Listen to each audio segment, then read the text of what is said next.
कितना खतरनाक होगा वो बंदा जो सेना के नाम पर वोट मांगता है, सेना में किसी पद पर नहीं है, फिर भी हरामखोर सेना की वर्दी में खड़ा हो जाता है, बाकायदा प्लान करता है, आतंकवादियों को सेट करता है, उनको आने देता है, फिर जाने देता है और फिर कहता है कि किसी महिला को नहीं मारना है, केवल पुरुषों को मारना है ताकि ऑपरेशन सिंदूर खेला जा सके, क्योंकि बंगाल में सिंदूर खेला नाम का कोई त्योहार मनाया जाता है।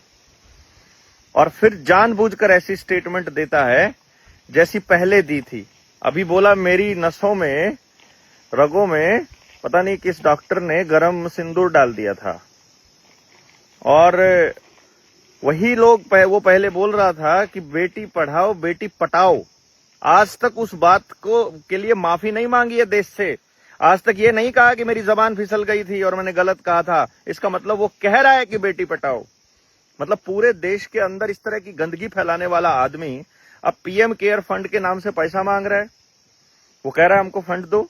सुप्रीम कोर्ट का वो आदेश मैंने साथ में लगा दिया है जब उन्होंने पीआईएल खारिज की थी कि देश का कोई नागरिक जब ये कह रहा था कि भाई इस जो पीएम केयर फंड का पैसा जो है कहां खर्च हुआ इसका ब्यौरा दो, तो सुप्रीम कोर्ट ने कहा था क्यों दे बेरा, ब्यौरा क्यों दो, ये प्राइवेट फंड है, ये कोई सरकारी फंड नहीं है, भारत सरकार के अंडर नहीं आता है। ये वैसा ही है जैसे आप कोई सोसाइटी बना लेते हो, कोई एनजीओ बना लेते हो, वैसा ही फंड है ये।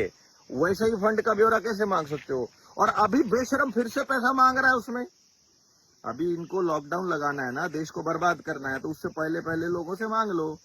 किसान से अनाज भी मांगा था किसान को बर्बाद करने से पहले।